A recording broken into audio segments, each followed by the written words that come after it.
오늘은 라오디게아 교회.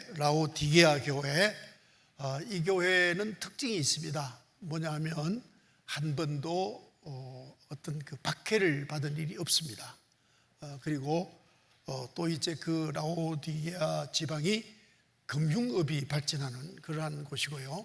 또 여러 가지 그 산업이 풍성한 그러한 그 곳입니다. 그래서 한마디로 말해서 아무 연단이나 시련이나 어떤 어려움이 없이 그렇게 자란 교회다, 이렇게 먼저 소개를 드립니다.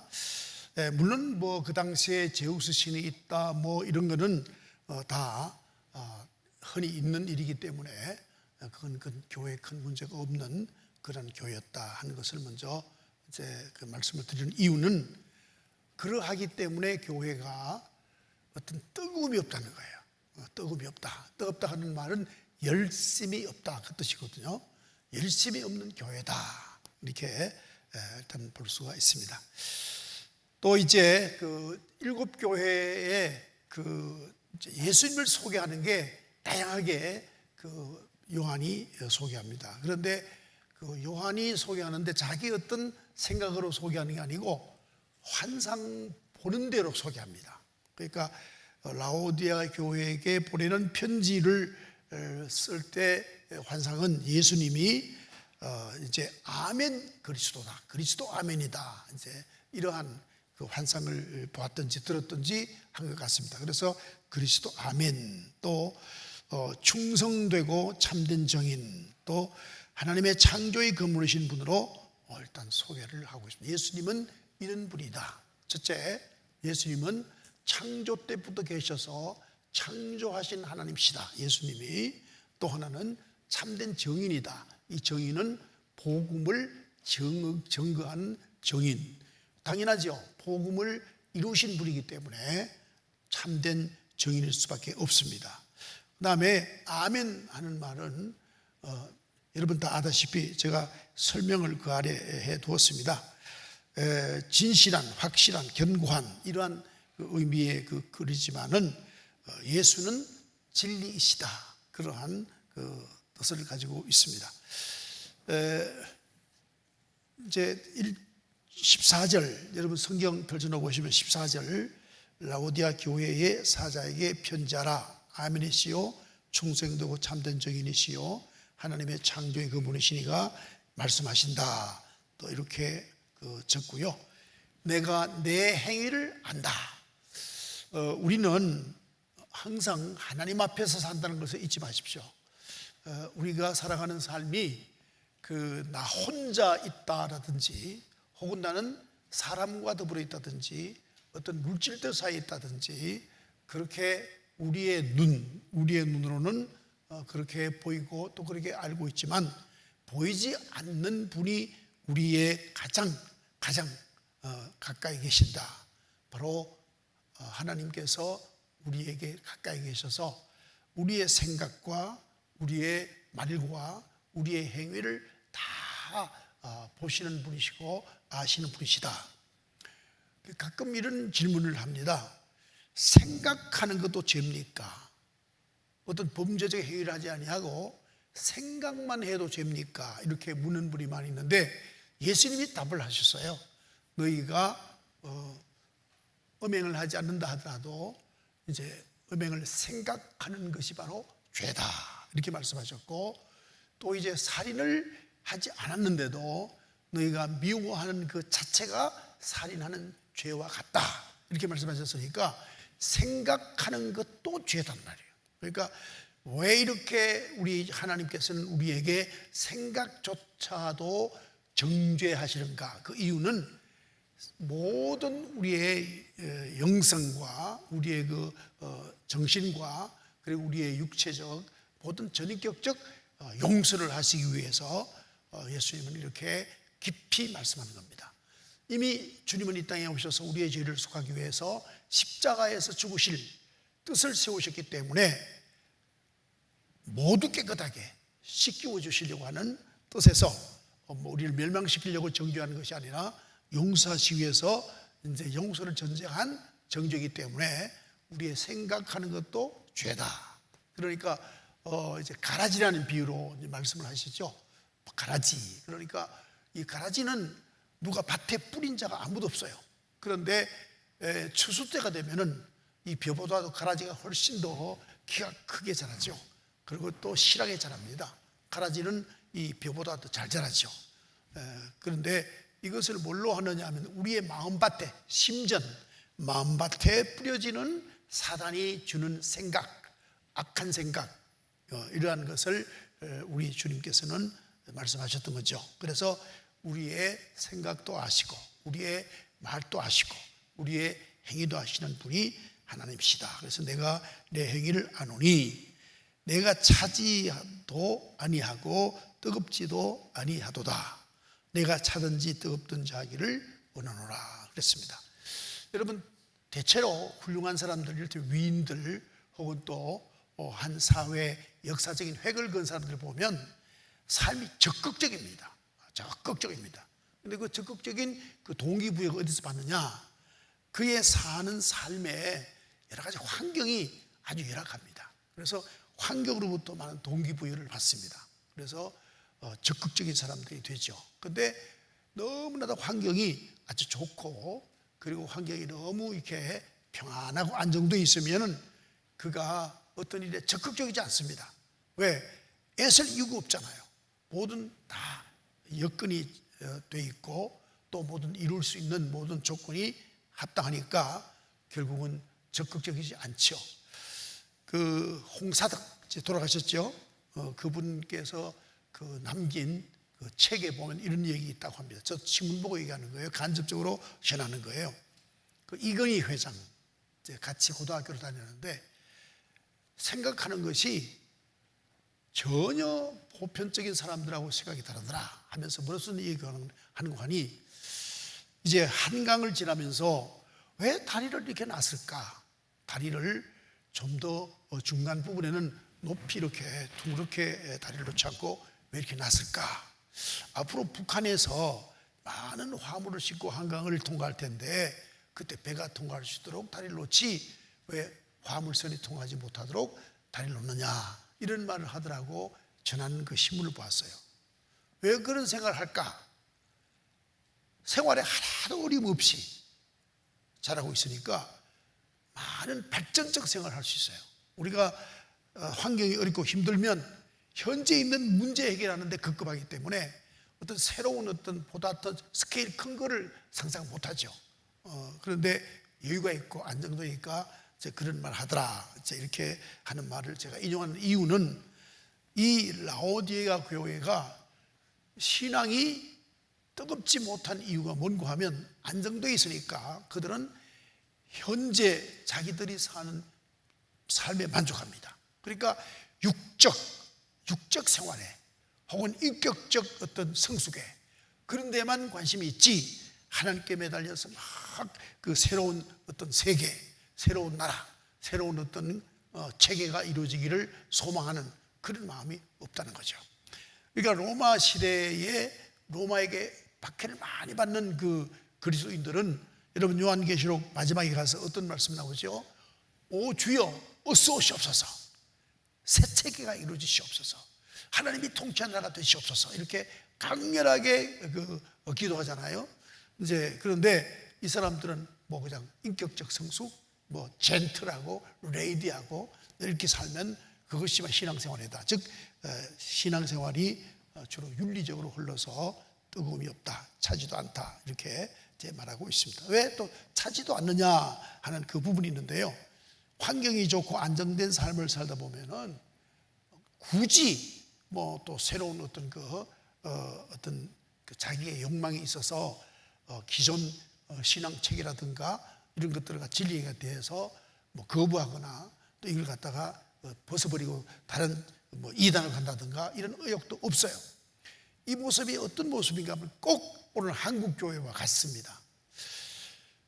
그러니까 90년대 우리 교회가 건축한 게 1995년이죠. 6년인가요? 졌는데 그때만 하더라도 어디서 말씀을 잘 전하느냐 그 교회를 찾아서 막 왔다 갔다 하는 그 말씀을 찾아 움직이는 거예요. 그러니까 이런 말을 하잖아요. 내가 교회를 옮기는 것은 이혼하는 것보다 더 어렵다라고 생각하면서도, 인간관계를 끊어야 되니까요, 그렇게 생각하면서도 말씀 좋은 교회를 찾아가자, 이렇게 돼서 그런 그 뜨거운 열정이 있었어요. 또 80년대만 하더라도 기도원마다 꽉꽉 찼어요. 저도 기도원을 가서 뭐 집회는 안 해봤지만 기도하러 갔죠. 갔는데 가보면 정말 놀라워요. 근데 지금은 그렇지 않잖아요. 왜냐하면 안정되어 있으니까. 뭐 변화를 바라지도 않아요. 그냥 지나는 거예요. 특히 60년대 70년대는요 농경사회와 산업사회인데, 그때는 한 교회 목사님들이 3년간 계시지 못했어요. 3년만 지나면 교인들이 웅숭웅숭해서 교인 목사님을 대보내는 거예요. 또 다른 목사님 청비해 오는 거예요. 왜냐하면 갈급함이 있어서 3년간 이 목사님께 말씀 받고 또 이제 또 다른 말씀 받고 또 받고, 이렇게 해서 교인들의 그 신앙의 성장의 열망이 뜨거웠던 거죠. 그러나 지금은 그렇지 않아요. 지금은 목사님이 설교를 잘하든 못하든 그냥 소속되는 교회 주일 낮예배 11시 딱 하면 나가면 끝이고, 그 외에는 이제 자기 변화도 추구하지 않고 뭐 하나님께 특별하게 축복을 받을 것도 없고 현재도 풍부한데 뭐 이런 식으로 이제 꼭 라오디아 교회가 오늘의 한국 교회하고 유사하다. 그러니까 굉장히 우리가 관심을 가지고 좀 볼 필요가 있습니다. 17절에 내가 말하기를 나는 부자라 부유하여 부족한 것이 없다 하나 내가 곤고한 것과 가련한 것과 가난한 것과 눈먼 것과 벌거벗은 것을 알지 못하는도다, 이렇게 말하고 있습니다. 그러니까 부자다 하는 것은 물질적으로 부자다, 그 다음에 육신적으로 부자다, 건강하다, 환경적으로 부유하다, 안정되어 있다, 이렇게 말한다. 그러나 너의 영혼은 그렇지 않다. 어떻다? 다시 볼까요? 내 곤고한 것, 가련한 것, 가난한 것, 눈먼 것, 벌거벗은 것을 알지 못한다. 영혼이 그렇다, 그 말이죠. 그러니까 한마디로 말해서 영혼은 총체적으로 지금 그야말로 위기를 만났다. 영혼의 위기를 만났다. 영혼은 지금 병들어 있다. 지금 죽기 직전 일보다, 이렇게 전하고 있지요. 그것은 누가? 예수님께서 이제 말씀하는 진단입니다. 라오디아 교회에 대한 진단입니다. 여러분 교재 보면 그 17절 18절 F에 보면은 나와 있습니다. 곤고함, 가련함, 가난함, 눈먼 것, 벌거벗은 것에 대해서 곤고함이란 피부가 굳어지는 것 같은 괴로움을 견디다, 이렇게 말했는데, 그러니까 영혼은 여러분 피부 근지러운 병이 누가 제일 극심하게 표현되어 있죠? 바로 욥이지요. 인간의 아픔 중에 가장 아픔이 이 근지러운 병이라고 그래요. 그래서 욥이 당했는데 영혼이 극단적인 지금 고통을 당하고 있다. 또 가련함, 예수님 볼 때 네 영혼이 그야말로 지금 다 죽어가고 있기 때문에 참 불쌍하다. 또 이제 영혼이 가난하다, 진리가 없다, 말씀이 없다. 그래서 너무나도 네 영혼이 가난하다. 눈먼 것 안약을 사서 발라보라, 이렇게 썼는데, 그건 뭐냐 하면 하나님의 나라에 대한 어떤 그 발견, 진리에 대한 발견, 체험적 신앙, 이게 전혀 없다. 그 다음에 벌거벗었다는 수욕을 당하고 있다, 이렇게 말씀을 하고 있습니다. 영적 진단을 하신 것이 바로 나와 있습니다. 18절 말씀에 이렇게 기록하고 있죠. 내가 너를 권하노니 내게서 불로 연단한 금을 사서 부유하게 하고 흰옷을 사서 입어 벌거벗은 수치를 보이지 않게 하고 안약을 사서 뇌에 발라 보게 하라. 17절은 이제 금진이고, 뭐랬죠? 금진. 의사한테 가면 일단 금진하잖아요. 금진하고, 그 다음에 18절은 처방이에요. 처방을 이렇게 처방받아라, 이렇게 이제 말하고 있습니다. 네, 그러니까 이제 18절 말씀이 우리 교회에 처방하신 말씀이에요. 우리 교회에 처방하신 말씀, 우리가 어떻게 하면 새로운 영, 건강한 영, 그리고 하나님이 기뻐하시는 거룩한 영으로 우리가 바르게 될까 이제 하는 것이죠. 그래서 내가 너를 권하노니 내게서 불로 연단하는 금을 사서 부유하게 하고 그랬습니다. 우리가 그렇다면 고의적으로 영적 연단을 어떻게 받을까? 방법이 뭐 없을까요? 여러분, 내가 어떻게 영적으로 연단을 받을까? 여러분, 방법을 한번 생각해 보시죠. 이제 그 영적 연단을 하는 길은 첫 번째가 외적 연단이 있고, 그렇죠? 외적 연단이 있고 내적 연단이 있어요. 내적 연단은 내가 스스로 하는 것이고, 외적 연단은 밖에서부터 오는 거지 않습니까? 타의에 의해서 오는 겁니다. 내적 연단은 이를테면 뭐 금식기도라든지 이런 것이 거기에 속할 것이죠. 금식기도는 여러분이 조심해야 되는 게 40일 이상 하면 안 되고요. 그저 최고로 하면 그저 한 20일 정도 하시고 그 이상은 하면 안 됩니다. 몸이 너무 나빠지기 때문에 예수님이 40일 했다 그래서 다 40일 하려고 하면 안 됩니다.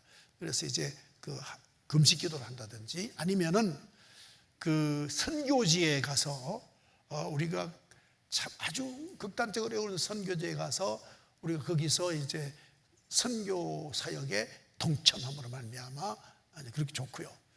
또 이제 여러분, 현재 우리가 너무 움직이지 않습니다. 우리가 움직이지 않는데 가난한 자의 가정에 가서 그들과 더불어 하면서 이제 생활을 같이 이제 더불어 하면서 얼마간 뭐 일주일이면 일주일, 이틀 이틀, 하루하루 하면서 그 집의 그 가난한 삶의 그 참여 경험해 보는 것, 이제 이런 일도 이제 연단이 될 수도 있고요. 그래서 스스로 이제 스스로 수련을 해야 될 그러한 프로그램이고요. 만약에 그렇게 안 된다면 이건 아주 생각도 할 필요가 없지만 우리 하나님께서 연단을 하시는데 제가 엊그제 이야기를 들었습니다.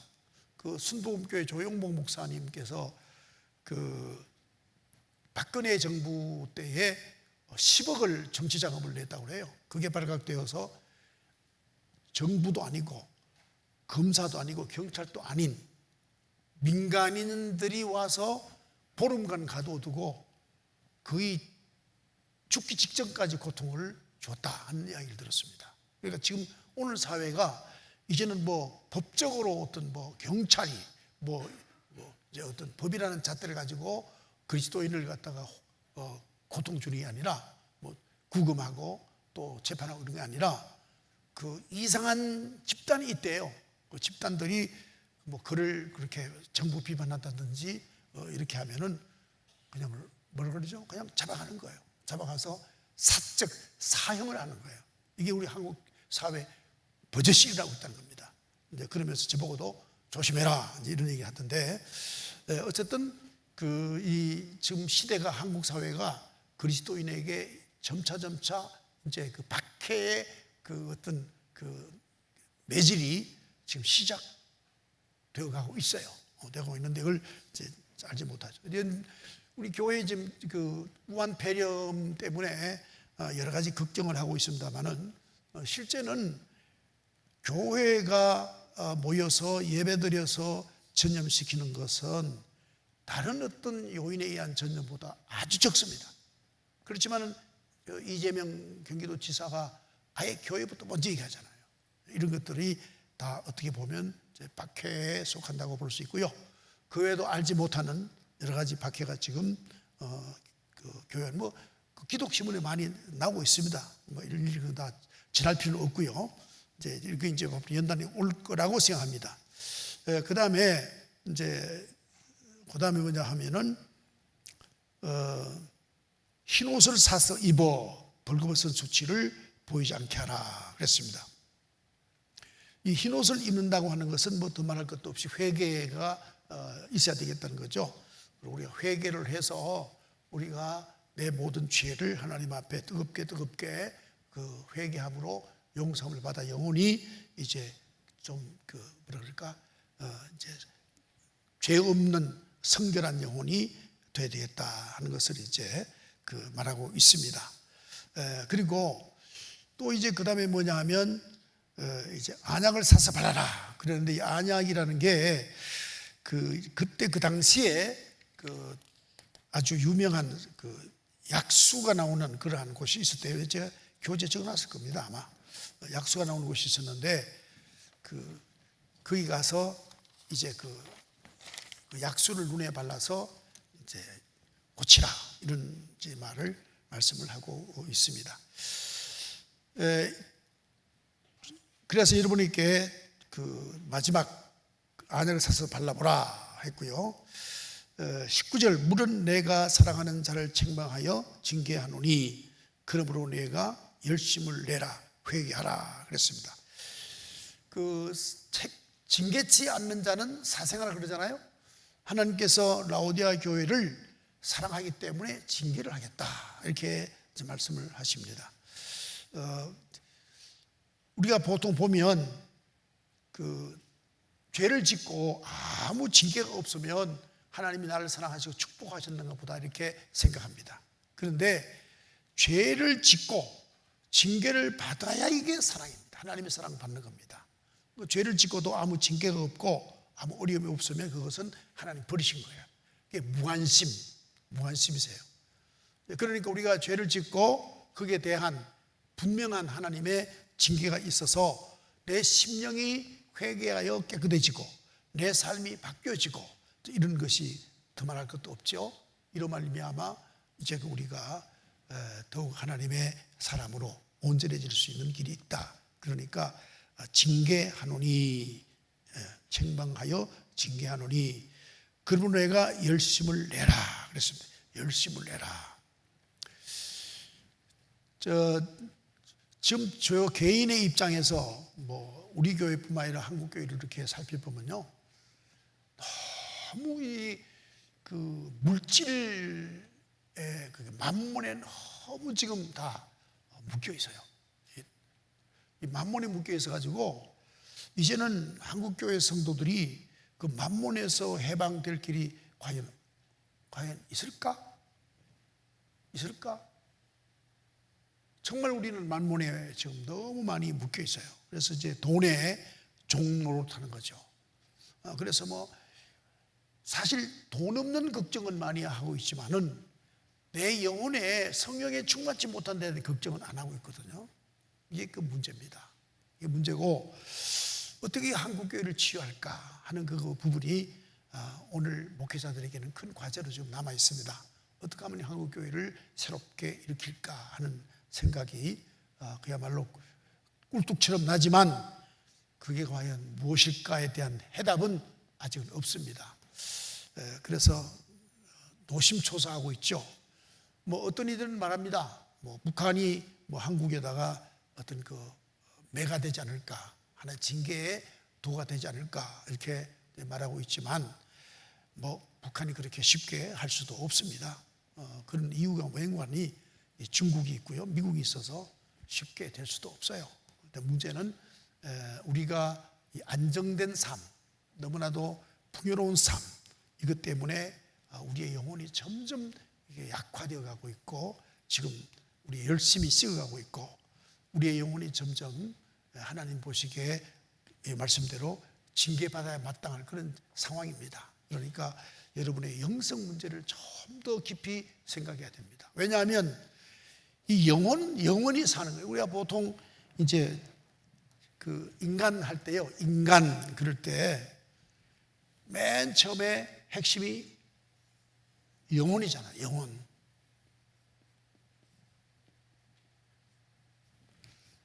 그 다음에 이제 있는 것이 이제 몸이죠. 여기 영혼이고요, 몸입니다. 이렇게 영과 육으로 되어 있죠. 우리가 되어 있는데, 어떤 사람 혼도 또 나눌 수 있겠습니다만은, 이 영은 영원히 죽지 않습니다. 그래서 내 본대 자아는 바로 영입니다. 그런데 육신은 어차피 벗어야 할 장막이기 때문에 육신의 문제를 가지고 늘 살아가는 사람은 영혼이 결국은 빈약해질 수밖에 없고 병들 수밖에 없고, 영혼이 점점 뭐가 되느냐, 다른 성경에 기록되어 있습니다만은 영혼이 점점 악이 유치해지는 거예요. 이 유치해질 때 뭐가 들어오느냐? 이게 이제 비복음이 들어오고 이제 이단이 들어오고 사단이 이제 공격하는 거죠. 그럼 결국은 이 영혼이 넘어지는 겁니다. 그럼 어디 가느냐? 하나님께로 가는 하나님께로 가는 것이 아니라 땅으로 가는 거예요. 땅으로 가는 거예요. 그리고 뭐죠? 지옥으로 간다는 얘기죠. 그러니까 어떤 사람이 그럽니다. 한 번 복음을 받고 하나님의 자녀된 사람은 지옥에 가지 않잖느냐 이렇게 말을 합니다. 맞습니다. 그거는 지고의 진리입니다. 하지만 이 사람이 예를 들어서 너무 영적으로 나약해져서 자기의 받은 구원을 상실할 수 있어요. 이를테면 보세요. 신천지에 가 있는 사람들이 주로 그 유아세례 받은 사람들이 많이 가요. 신천지 넘어가는 사람들이. 그러니까 내가 유아세례 받았다. 그래서 나는 그리스도인이다. 나는 하나님께 은혜 가운데는 존재다. 이렇게 자기는 의식적으로는 의식하고 있지만은 영혼은 어린아이가 되어 있는 거예요. 약화되어 있는 거예요. 왜? 성경을 보나 기도를 하나 뭐 교회 나와서 주일날 예배 딱 안 보고 이제 집에 가 있으니까요. 그러니까 자, 성경 말씀을 가지고 얘기한다. 신천지가 어느 홍대 앞에 어느 다방을 나와라.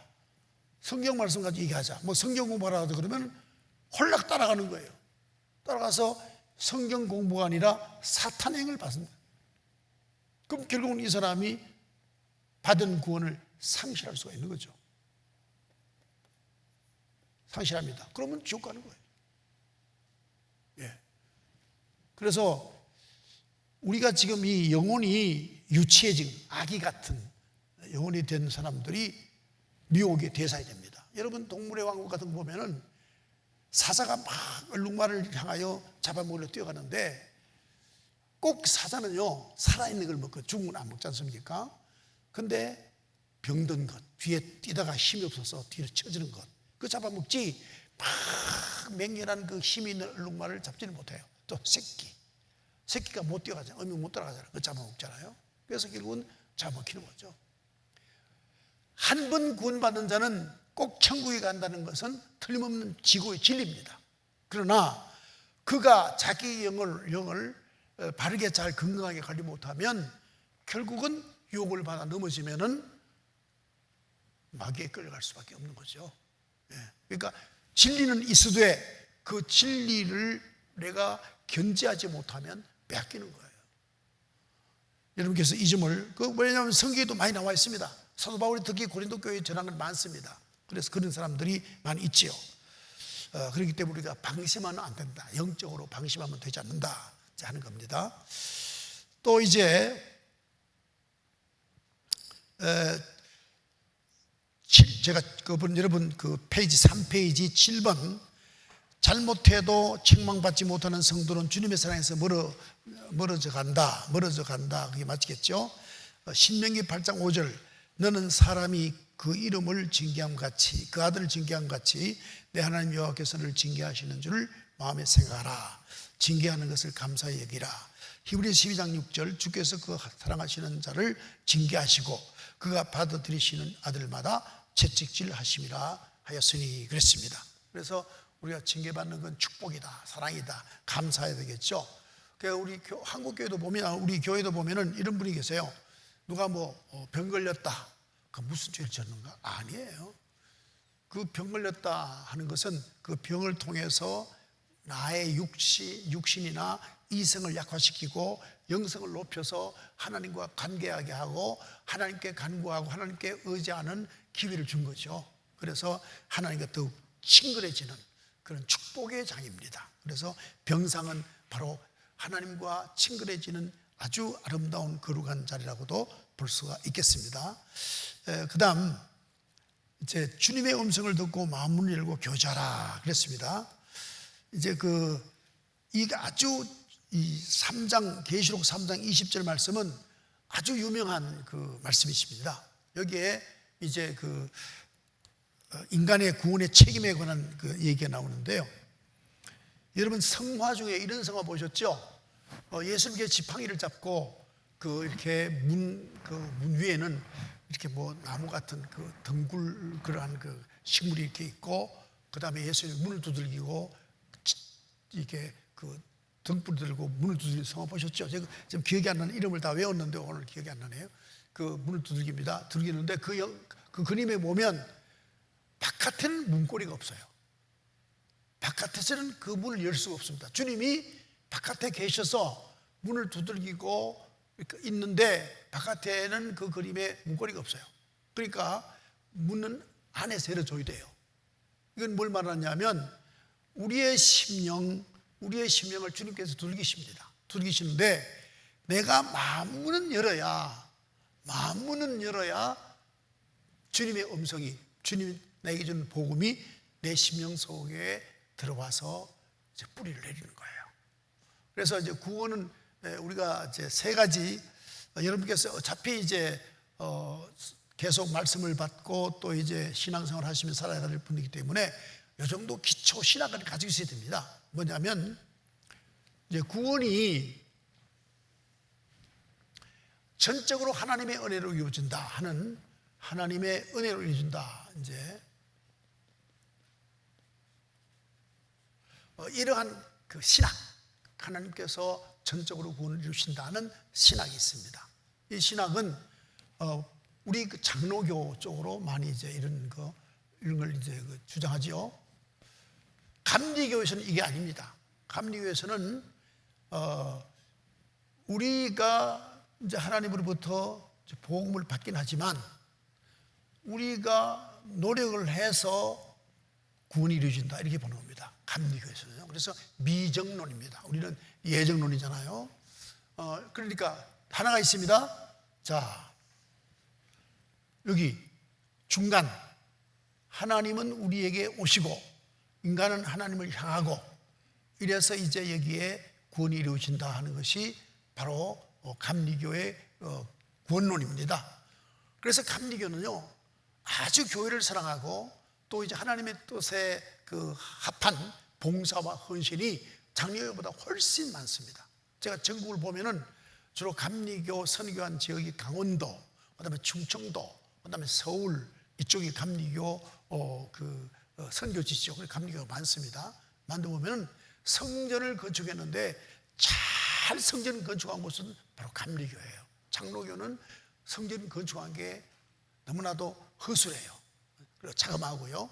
그렇습니다.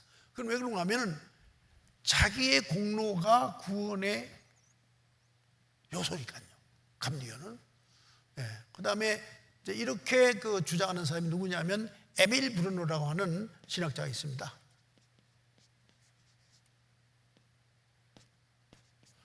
신학자가 주로 이제 주축을 이루고 있고요. 그 다음에 이 신학의 뿌리는 어디 가냐면은 그 천주교 신학에 뿌리를 두고 있습니다. 천주교 신학에 뿌리를 두고 있는데, 여러분 성모 마리아 있잖아요. 성모 마리아.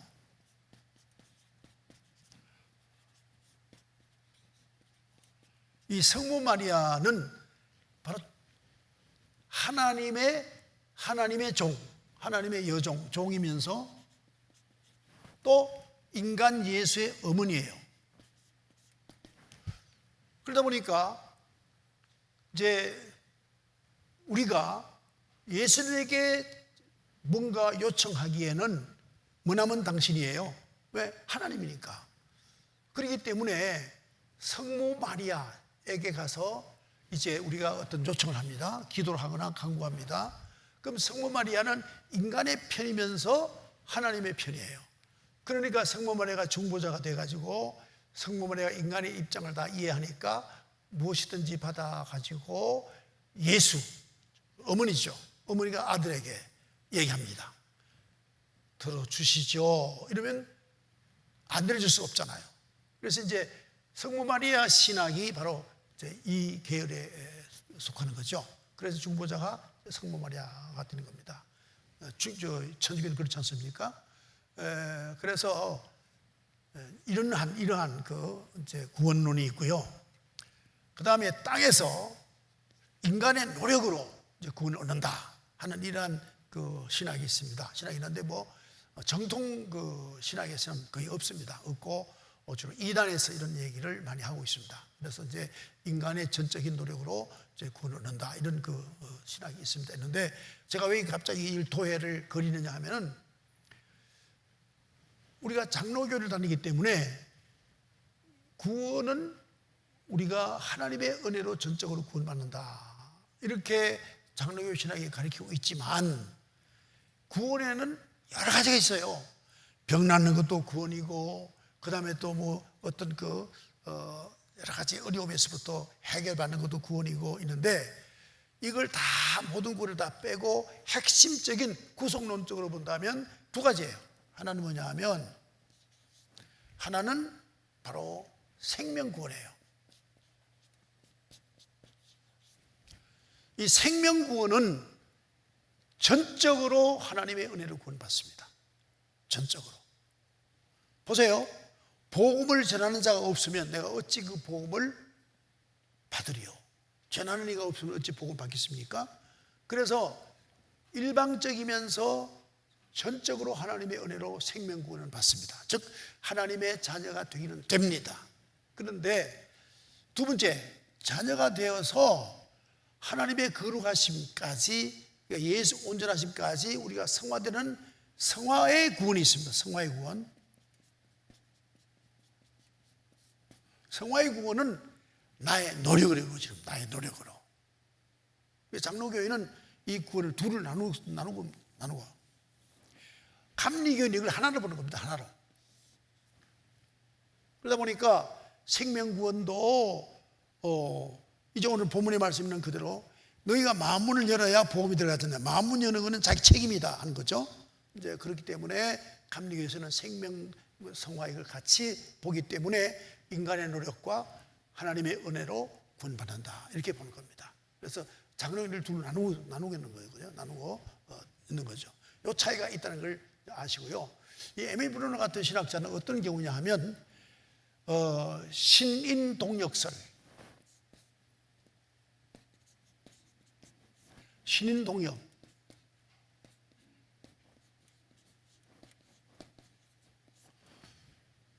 하나님과 인간이 구원을 함께 더불어 이룬다는 소리예요.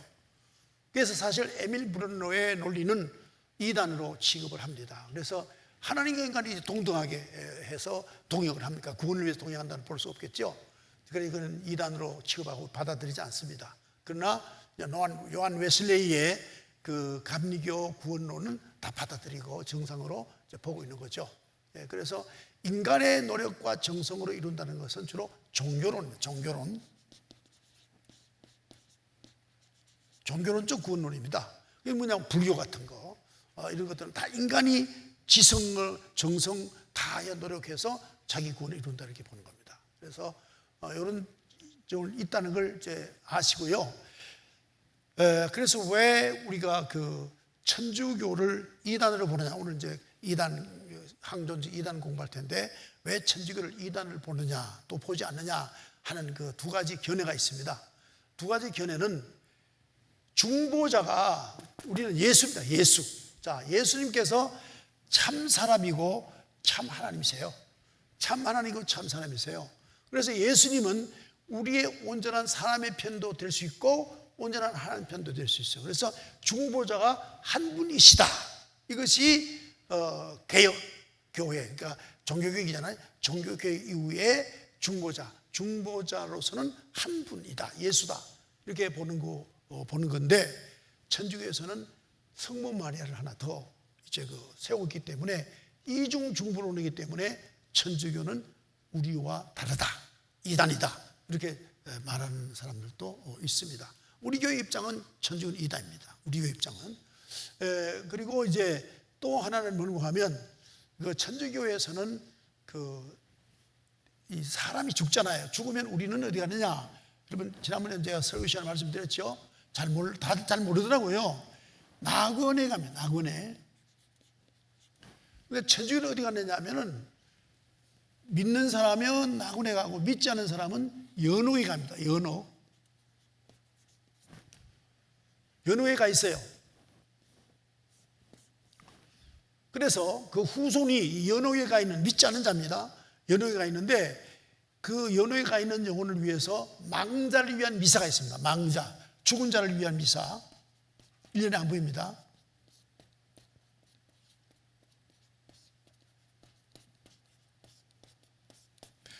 우리 장로교에서는 사람이 죽으면 가서 장애 예배를 드리잖아요. 그 예배를 드리는 이유가 죽은 자를 위해 예배 드리는 게 아니에요. 산 자를 위한 예배를 드리는 거예요. 그래서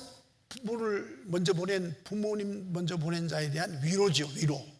위로의 예배입니다. 그런 것이지 뭐 죽은 영혼을 위해서 뭐 벌써 갔는데 뭘 예배드릴 무슨 소용이 있어요? 그러니까 우리는 짝지금 바로 양원에 가버려요. 근데 천주교에서는 잘 믿던 사람이 낙원에 가기도 하고 또 연회에 가기도 합니다. 가면은 망자를 위한 미사가 1년에 한 번 있습니다. 하면은 그 후손이 자기 조상을 위해서 헌금을 많이 바치면서 정석은 미사를 잘 드리면 이 공덕으로, 천주교는 공덕이라는 말 많이 씁니다. 공덕으로 우리는 원력이라고 그러죠. 이 공덕으로 연호에 있는 사람이 다시 천국을 갑니다. 그래서 연옥설이 나오는 거 아닙니까? 이렇게 되는데 이 자체도 인간의 노력에 의해서 이제 구원받는 역사가 이루어지잖아요. 그래서 중보자롬과 연옥설 때문에 우리 교회는 천주교를 이단으로 보는 겁니다. 우리와 같지 않다 이렇게 보는 겁니다. 그래서 중보자는 한 분 예수밖에 없다. 우리는 중보자는 한 분 예수밖에 없다 하는 것을 알아야 됩니다. 그래서 왜 예수가 온전한 중보자냐? 예수 그리스도가 우리를 위하여 십자가 죽기까지 사랑하신 바로 두 번째 아담이고 그리고 또한 이제 하나님이시기 때문이다. 그래서 중보자가 둘이 될 수 없다. 한 분입니다. 여러분 우리가 이제 잘 모르고 이제 기도를 하는데 중보 기도는 우리가 못합니다. 우리가 보통 쓸 때 내가 남을 위해 중보해 주면 중보 기도한다 그러잖아요. 그 잘못된 용어입니다. 내가 남을 위해 기도할 자격이 없어요. 나도 죄인인데 뭘? 우리는 중보 기도할 자격이 없습니다. 다만 우리가 할 것은 도구입니다. 도구. 이 도구가 있는데 이 도구는 뭐냐면 내가 남을 위해서 기도하는 걸 도구라고 그래요. 도구. 중보기도는 누가 하느냐? 보좌 옆에 계시는 예수 그리스도만이 중보기도가 되는 거예요. 이걸 잘 모르고 내가 내 죄가 있는데 무슨 중보가 됩니까? 나는 내 죄가 없어야 남의 죄를 내가 대신해서 기도할 수 있잖아요. 이런 부분이 있다는 걸 좀 알아주시기 바라고요. 라오디아 교회는 이제 마지막 말씀을 전하겠습니다. 볼죄다 내가 문 밖에 서서 두려운 이것 때문에 요 말 때문에 이제 이렇게 쭉 나온 겁니다. 눈이 내 음성을 듣고 문을 열면 내가 그에게로 들어가 그와 더불어 먹고 그는 나와 더불어 먹으리라. 그래서 라오디아 교회 성도 여러분, 즉 주 예수 교회 성도 여러분, 심령을 열고 예수님을 맞아들이십시오. 예수님을 영접하십시오. 그리고 예수님과 더불어 사는 삶을 사십시오. 그러니까 생명구원은 영접하는 것이고요, 예수님과 나와 함께 더불어 사는 삶은 성화의 삶이에요. 아시겠죠? 그래서 영접과 더불어 삶, 이걸 가지고 설명하려고 긴 얘기를 했습니다. 그래서 결국은 우리는 더불어 이 참 말이 소중한 말인데 그만 어느 정당에 써서 어렵게 됐어요. 그 다음에 21절에 이기는 그에게는 내가 내 보좌에 함께 앉게 하여 주기를 내가 여기고 아버지 보좌에 함께 앉은 것과 같이 하리라 그랬습니다. 우리가 신앙생활하면서 항상 우리 마음속에 보좌가 있다는 걸 알아야 됩니다. 이걸 잘 모르시는 분들이 굉장히 많아요. 내 심령 속에 누가 계시느냐? 성령님이 계세요. 또 내 영혼의 생명이 누구와 연이어져서 살아있느냐? 자, 보세요. 내 영혼이 있습니다. 내 영혼이 있으면은 여기에 성령님이 와 계시는 거예요. 그러니까 내 영혼이 있으니까 내 인격, 내 육체라 칩시다. 육체와 영혼을 칩시다. 나라고 칩시다. 그러면 어떻게 되나요? 이게 성전이 되는 거예요. 누가 이 말했죠? 사도 바울이. 너는 성전된 것과 그러잖아요. 그러니까 성령님이 내 안에 와 계신다고요. 이 성령님은 누구냐면 예수의 영이기도 하고, 요한복음 14장부터 예수의 영으로 전하고 있습니다. 그리고 그 다음에 또 하나님의 영이기도 합니다. 하나님의 영이기도 합니다. 그렇기 때문에 내 안에 있는 성령님 때문에 하나님의 영과 항상 유기적 관계, 생명적 관계에 있는 거예요. 예? 생명적 관계에 있기 때문에 내 안에도 보좌가 되고, 내 안에도 보좌가 되고, 하나님의 계시는 것도 보좌가 되는 거예요. 보좌가 뭐죠? 왕이 앉는 자리잖아요. 그러니까 내 안에도 하나님께서, 하나님 영이 와 있으니까 보좌가 되고, 여기도 보좌가 되어서 이 초차원 세계는 다 이런 동등이에요. 많음과 하나는 같다. 우리는 예를 들어서 한 남자와 한 여자가 결혼해서 둘이 살면은 1대1 둘이 딱 사랑이잖아요. 그런데 초월 세계는 전부를, 내가 인류를 다 내 아내와 똑같이 사랑하는 것, 그것이 가능한 거예요. 네. 그래서 이 초차원의 세계는 다 일은 이꼬르다, 똑같다. 이게 그 수학이에요. 초차원 세계의 수학. 그러니까 하나님의 그 보좌는 내게도 있고 천상에도 있다. 또 예수의 영이기 때문에, 예수의 생명이 나와 유기적 관계가 되기 때문에 내 영적 생명은 예수의 생명과 이어져 있다. 그래서 우리가 영생이라고, 영생. 에이레네라는 말은, 영생의 말은 무슨 말인가 하면 하나님과 내가 유기적 관계가 이어졌다는 것을 말해요. 하나님과 관계되어 있다. 그래서 이걸 가지고 영생의 관계적 의미지 시간적 의미가 아니에요. 그래서 바로 요 점을 아시고 내가 영접해 드리면 누가 온다? 성령이 오고요, 진리의 말씀, 복음이 들어오고요, 그러면 예수 생명이 내 안에 들어오고요, 그다음에 하나님의 영이 내 들어옵니다. 그러면 나는 하늘 보좌 안에와 하나가 되는 겁니다. 그리고 예수의 그 생명과 내가 한 생명이 되고요, 이렇게 되므로 말미암아 내가 성체가 되는 겁니다. 그래서 천주교에서는 예수가 죽은 그 상징하는 그 떡이죠. 떡, 성찬식이라 떡이 성체입니다. 떡이 성체지만 우리는 우리 자신이 성체입니다. 그러면 우리가 뭐 하죠? 산제사를 드리는 겁니다. 우리의 삶이 산제사 되게 되는 겁니다. 무슨 말 아시죠? 네. 그래서 천주교하고 다른 점이 많습니다. 이런 점도 먼저 참고해 주시기 바라고요. 이제 그래서 이제 보좌에 함께 앉은 것과 같이 하리라 그러잖아요. 예, 그래서 이기는 자의 그에게는 내가 그 내 보좌에 함께 하여 주기를, 내가 이기고 아버지 보좌에 함께 앉은 것과 같이 하리라. 예수님께서 중보자로 보좌 우편에 앉아 계시는 것과 똑같이 너희들을 보좌에 앉히리라, 이렇게 말씀합니다. 현재도 내 심령 속에 보좌가 있고 천상의 보좌가 있으니까 보좌에 우리가 앞에 있고요. 앉는다는 말은 내가 이제 그 육신을 벗을 때 이제 온전히 재림하면은 이제 보좌에 앉는 우리가 은총을 입게 된다, 이렇게 이제 말씀을 하고 있습니다.